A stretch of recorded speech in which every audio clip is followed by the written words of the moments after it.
We have created this mini-series of podcasts as part of a role emerging placement with a stroke of luck. If you wish to find out more about this charity's amazing work, please visit their website on www.astrokeofluck.co.uk. Here you will see lots of information on how to support your well-being following a stroke, find out about the professionals involved and how to get involved yourself.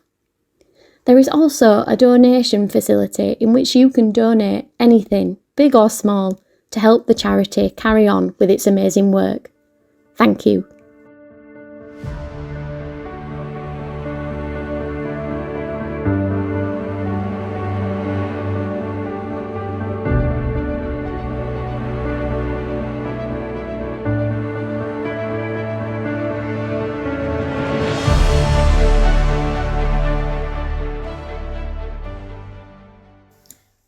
Welcome to the last podcast of 3 in our mini-series. I'm Sophie. And I am Suzanne. If you have come this far, you are motivated, empowered, and ready to consider a safe and sustainable return to work. In the last podcast, you created 2 visual representations showing your self-evaluation of challenges and obstacles that you may encounter in your return to work journey. You need to have these in front of you for this podcast. You have already shown that you have amazing self-evaluation skills by completing the last podcast. We will build on this throughout this final podcast. The aim of this podcast is to look at the 2 resources you completed and recognise what adjustments you will need to communicate to your employer. And we've provided a resource for you to complete, either for yourself or to discuss with your employer. Similar to the last podcast, you may wish to listen in a quiet room for contemplation.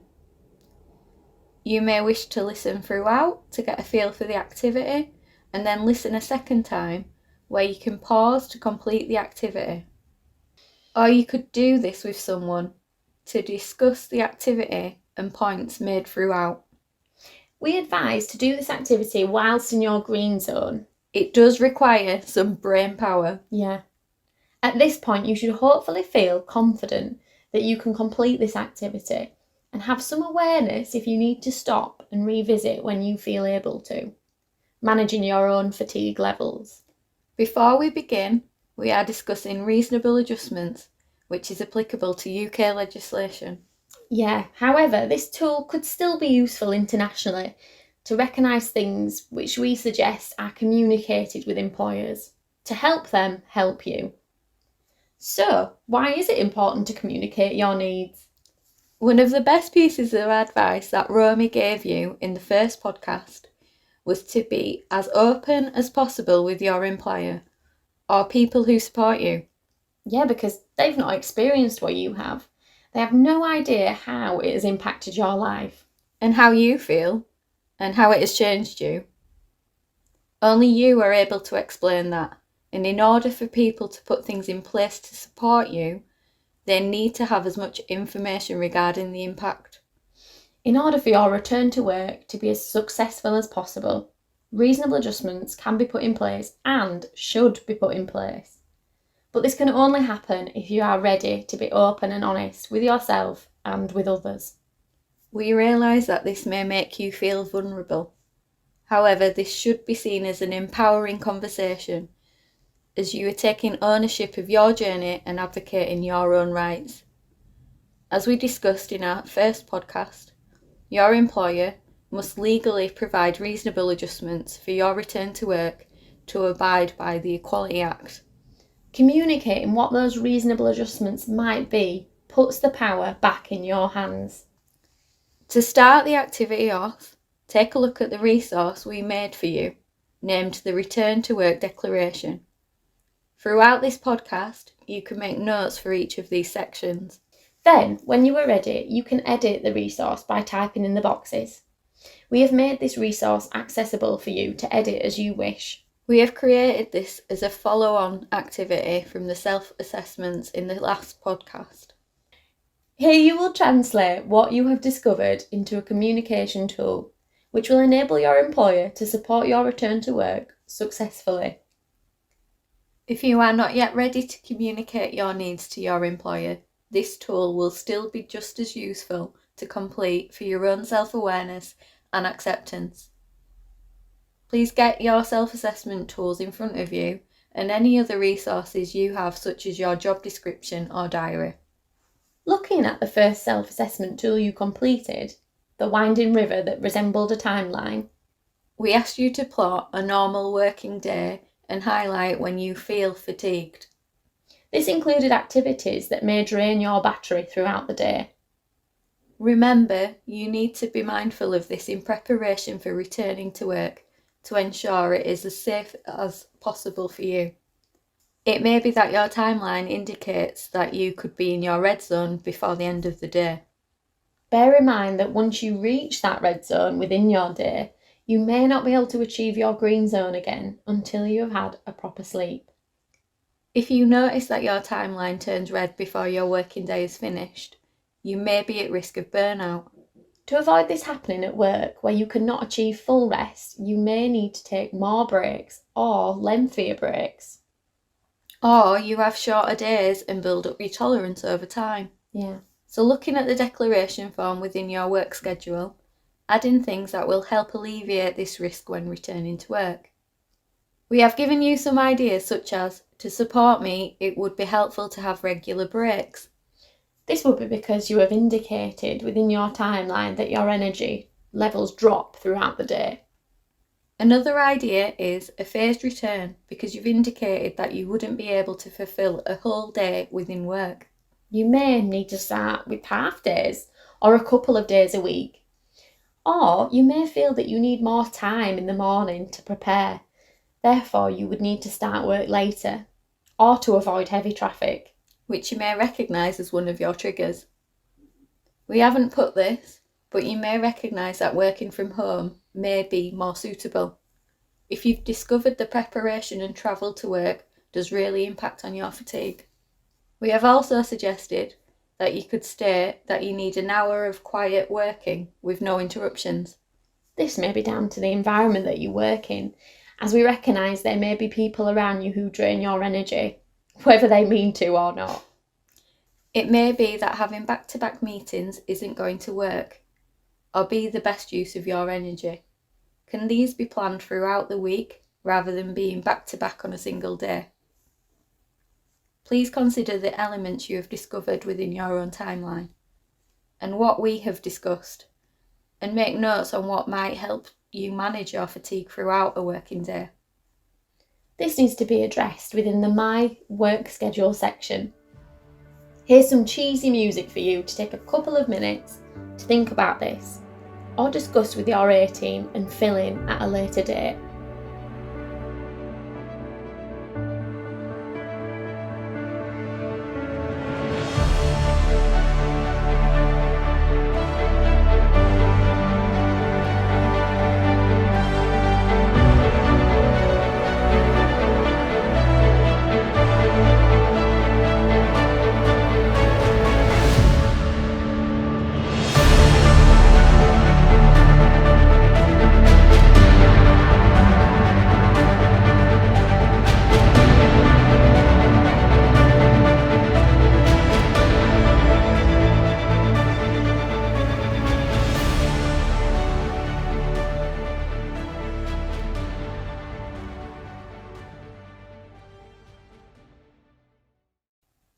To complete the rest of your return to work declaration, you will need to have the second resource in front of you. Looking at the second self-assessment tool you completed in podcast 2, the cross-section of the winding river, consider what you have noted within the environment section. Within this section, we ask you to think about the culture of your workplace, what kind of environment you work in, whether this is busy or noisy, whether you interact with many people or none at all, and how physically demanding your role is, and whether the environment has changed at all since you have been there last. You've recognised that these elements you have written down within the environment section may impact upon your return to work, and you can now consider any needs that should be addressed within your working environment. This will be noted within the My Workspace section of the Return to Work Declaration. We have given you some ideas of how to create a productive environment that will enable your rehabilitation at work. The first example is, to support me, it would be helpful to have a quiet environment. This may be because of the chatterboxes within your office. And although that's lovely, it may make your tasks more challenging. Another consideration is, do you need to work alone? You may have previously collaborated with colleagues on projects, but now you feel that you can only manage your own workload. Whether that's due to expectations from them, or because you now need more time to complete tasks and don't want that pressure. Alternatively, you may find working with people more supportive and wish to work within a team, sharing tasks or elements of tasks or duties you are expected to perform. Or you may feel like you need to add to your A team by including a colleague who can job share or take on some of your responsibilities. Another idea we have given is, to support me, it would be helpful to have a standing desk, which addresses any considerations you may have regarding the physical environment of your workplace. Does your desk need to be nearer to the lifts or the toilet facilities? Or do you need a special desk? This is only one example of an office-based job role. However, you can adapt this to any work environment you are within. If you're in a job role where you are required to stand for long periods of time, do you now need to have a place to sit to perform your job? As we've mentioned, you may now need to take more regular breaks. Thinking about your current workspace, do you have a place where you can take regular breaks, away from your computer, or however you perform your job? Having a space separate to your main working environment may be a more calming influence. Ensure this is easily accessible from where you are situated. Please consider the elements you have discovered within the environment and what we have discussed, and make notes on what might help you manage any challenges within your rehabilitation at work. This needs to be addressed within the My Workspace section. Please consider how you frame this information and whether you are willing to share this with your employer so that you are able to attend to your needs within the working environment. Here's some more cheesy music for you to take a couple of minutes to think about this, or again discuss with your A team and fill in at a later date.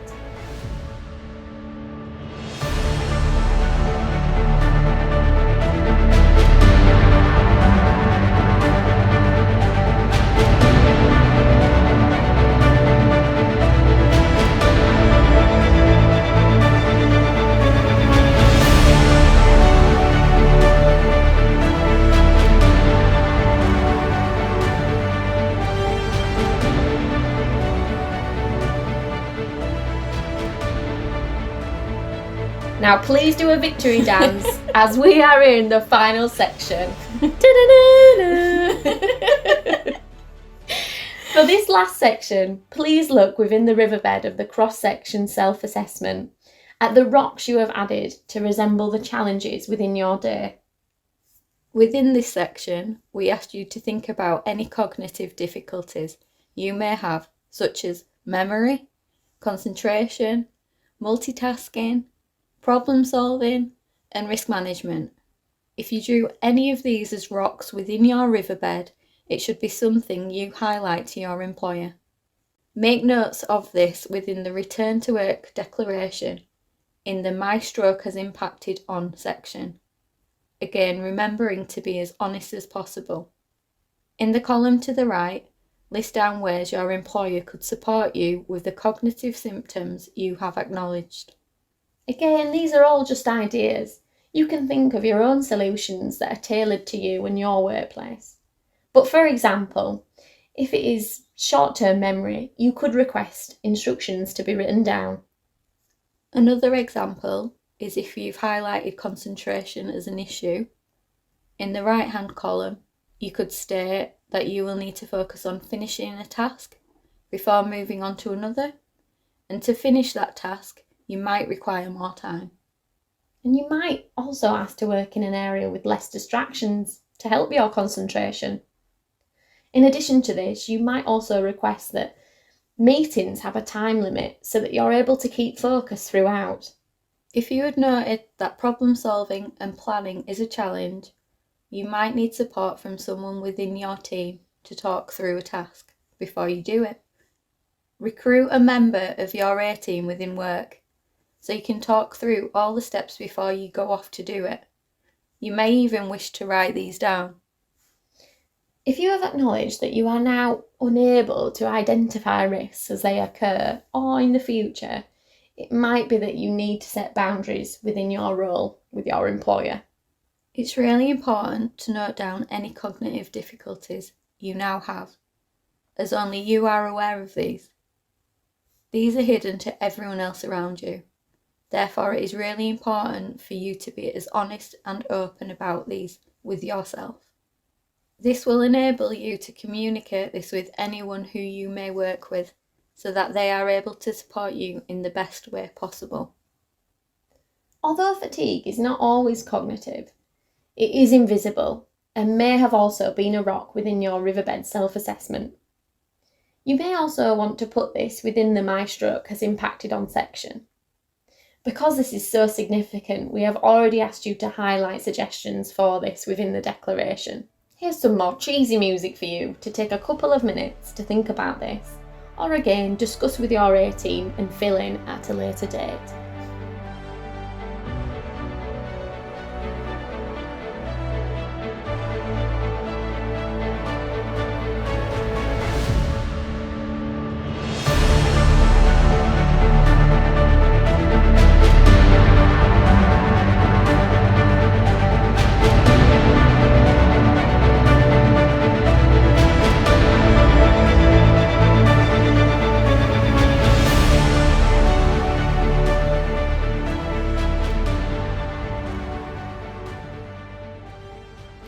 Other than cognitive challenges you have identified, are there any physical changes you have symbolised as a rock within the riverbed self-assessment?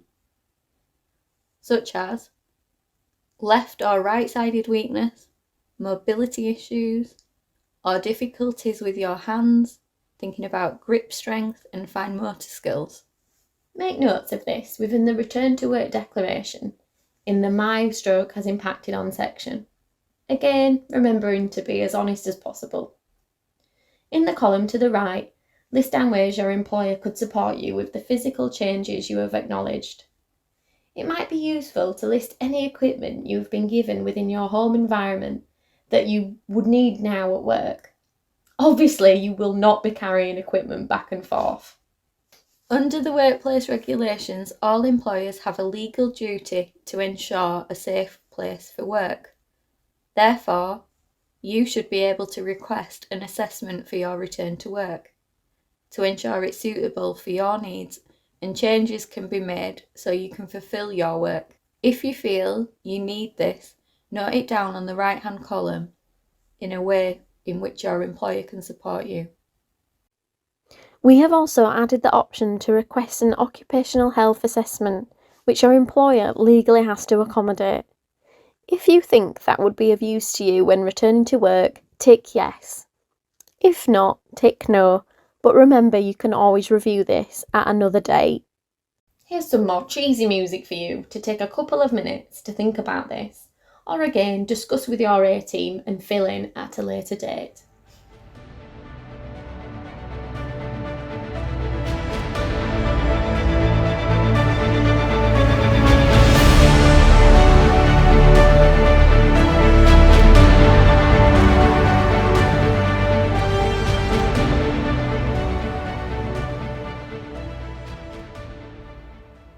In podcast 2, we also asked you to consider how communication can be a challenge for you now.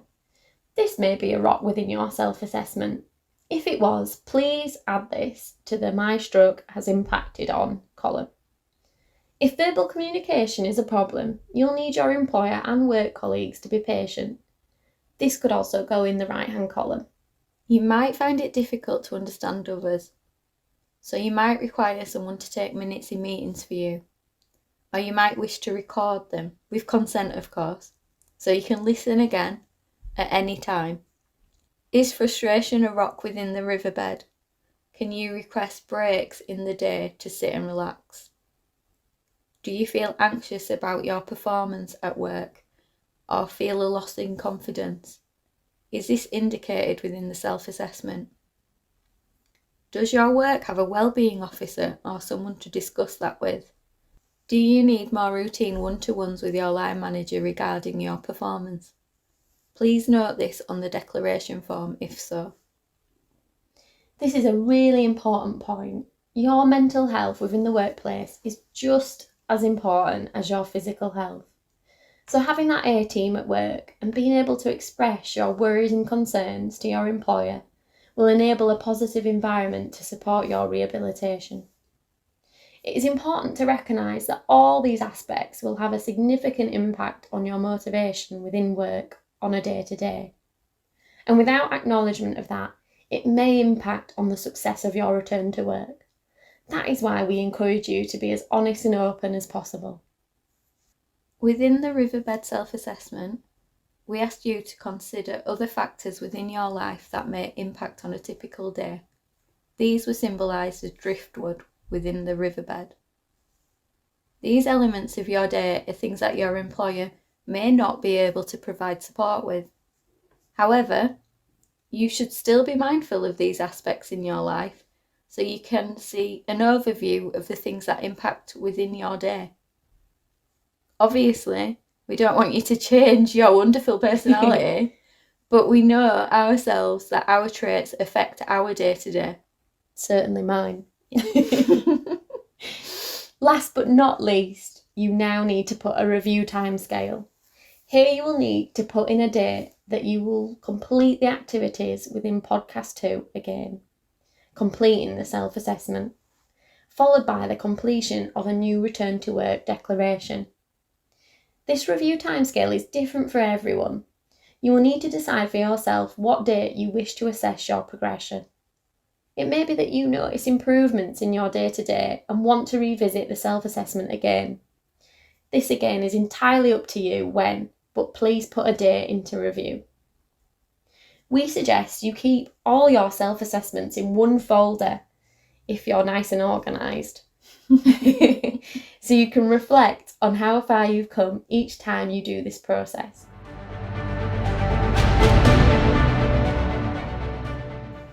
Ta-da! You have now completed the Return to Work declaration. We realise you might want to keep this for yourself.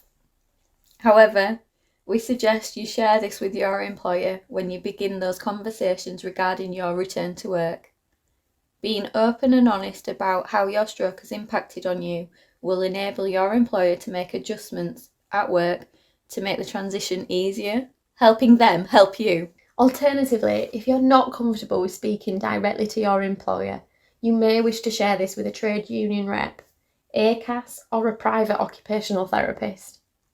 This gives you more control over the process and you won't feel like you're being told what to do and what they can offer you. It's about you requesting what you feel you need. In preparation for this conversation and your return to work, we advise that you get a diary, a notebook or a calendar, or anything that can help you in your planning. You have now completed all 3 podcasts, which you may wish to revisit before your return to work or whenever you feel appropriate. Completing these podcasts has hopefully given you an understanding of how you can gain back the control, manage your own destiny, and feel more prepared about returning to work. Your next step is having that conversation. We wish you the best of luck and we hope this has been valuable to you. I've been Sophie. And I've been Suzanne.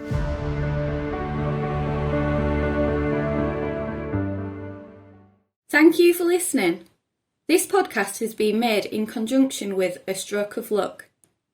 Please visit their website at www.astrokeofluck.co.uk, where you can find many resources to support your recovery.